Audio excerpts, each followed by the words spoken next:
루카가 전한 거룩한 복음입니다.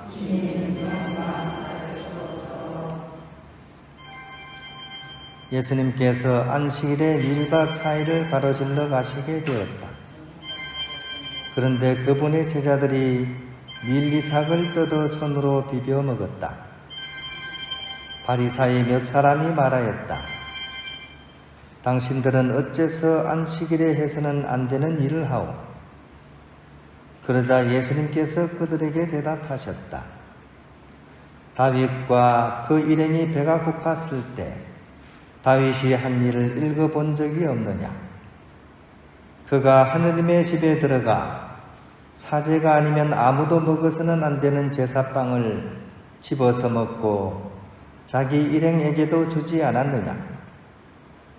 이어서 그들에게 말씀하셨다. 사람의 아들은 안식일의 주인이다. 주님의 말씀입니다. 갈비입니다.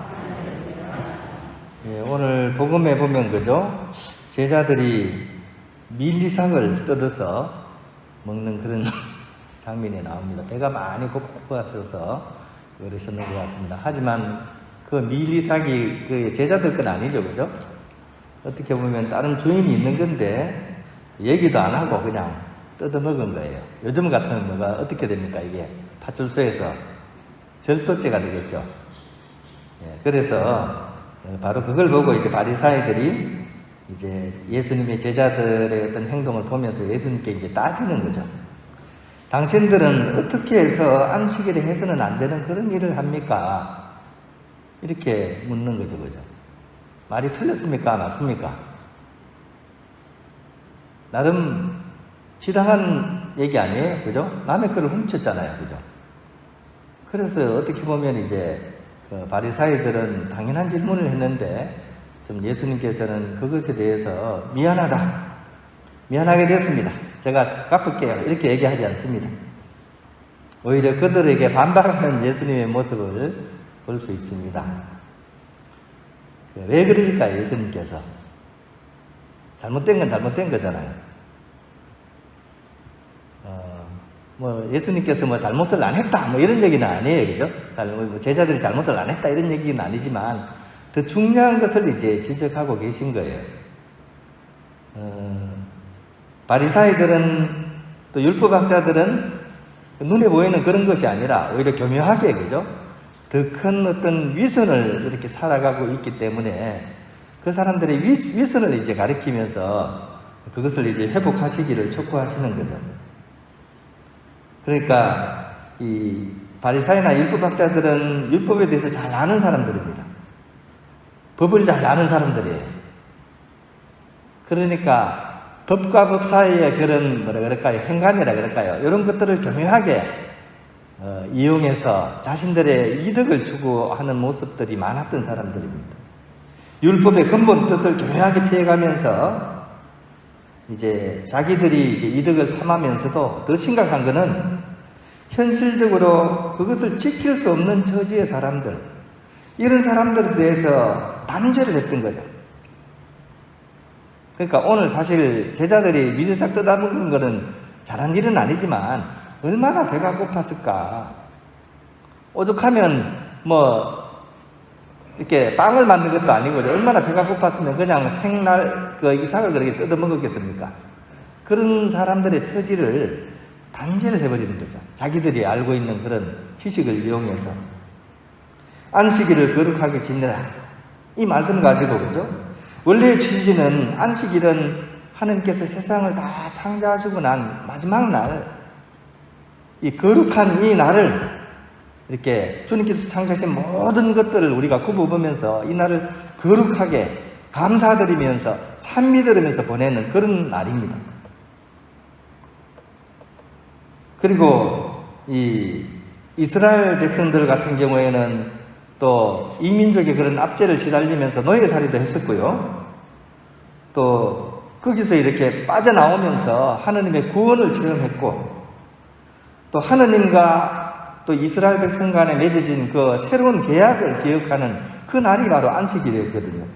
그런 의미에서 정말 의미 있고 거룩한 하느님의 날, 그런 의미로서 이 안식일의 의미가 주어져 있는데, 이 바리사이들은 쉬는 날이라는 그 사실에 초점을 맞췄던 겁니다. 쉬는 거, 쉬어야 된다. 참여하고 감사 이거보다도 쉬어야 된다. 여기에 핵심 포인트를 가지고서 그걸 가지고 사람들을 이제 막 이렇게 맞추려고 했던 거죠. 안식일은 그런 의미에서 일하면 안 돼. 그러니까 짐도 나르면 안 돼.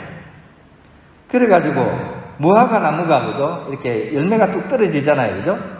그러면 무화과 나무 열매를 떨어진 거를 어떻게 해야 돼? 안식일에 먹는 거는 될까요, 안 될까요? 먹는 거 됩니다. 근데 이걸 어떻게? 나머지 반쪽을 땅에다 놓아서는 안 된다. 예를 들어서 그죠? 그러면 일이 되니까. 이 할머니들 그죠? 털리 끼신 분들이 계실 때 털리가 어떻게 하다 보니까 빠져버렸어요. 어떻게 해야 돼요? 예? 털리 끼워야 돼요, 말아야 돼요? 안식일에 끼워야 돼요? 끼면 안 됩니다. 일하는 거거든요. 이 털리를 끼우면 일하는 게 돼요. 그래서 안 됩니다. 또 할머니들 거울, 그죠? 아침에 일어나서 거울을 보면 됩니까? 안 됩니까? 안식일에. 안식일 날 거울 보면 안 됩니다. 할머니들은. 왜? 흰머리 보이잖아요. 그럼 자기도 모르게 뽑거든요. 그러면 일하는 게 되는 겁니다. 예를 들어서, 그죠? 이제 제가 이렇게 짓궂게 예를 들어서 얘기를 했는데, 이런 식으로 법을 이용해서 사람들을 이렇게 막 틀에다가 이렇게 끼워 맞추려고 했던 거죠. 그래서 쉼과 청결을 위한 그런 은총의 날이 삶을 올가면은 정말 짐스러운 날이 되었다는 거예요. 토마복음이라고 해서 토마복음, 그죠? 이거는 이제 그 정식 복음이 된 것은 아니지만 거기 보면 예수님과 관련된 것도 있어요. 예수님께서 어린 나이에 진흙을 빚어가지고 새들을 탁 만들어서 참새도 만들고, 근데 그걸 보고 바리사이들이 아버지를 불러가 요셉 성인을 불러가지고 큰 소리 치는 거죠. 왜 당신 아들이 안식일에 일을 했냐? 그래서 꾸중하자 예수님께서 얘들아 날아라 그러니까 새들이 뿅 하고 날아갔다는 그런 또 이야기도 있습니다. 믿거나 말거나겠지만, 그죠? 바로 이렇게 법을 이용해서 사람을 올가면은 그런 바리사이들의 그런 행태가 오늘 복음에도 이렇게 드러나는 것이죠. 이렇게 사는 것은 제대로 사는 게 아니죠, 그죠? 중요한 것은 율법의 근본 정신을 제대로 살기 위해서 날마다 새롭게 태어나는 것. 이것이 율법을 제대로 살아가는, 율법의 정신을 제대로 실현하는 그런 사람들의 삶입니다. 새롭게 태어난다는 것. 곱게 늙으신 수녀님이 계셨어요. 수도생활 열심히 하시고 잘 사셨는데 늙음하게 치매가 살짝 오셨어요. 치매도 종류가 있죠, 그죠? 못된 치매가 있고 예쁜 치매가 있죠. 다행히 이 수녀님은 예쁜 치매가 되셨어요. 사람들이 다 와서 묻습니다. 수녀님, 네.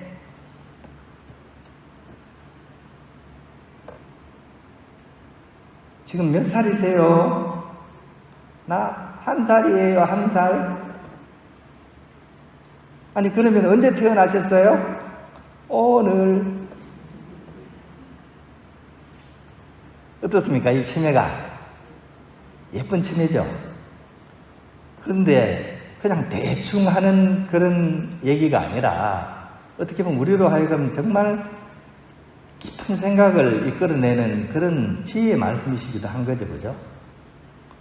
나는 나이가 90인데 이거보다도, 그죠? 나는 1살이고 오늘 태어났어. 이것이 복음의 정신입니다.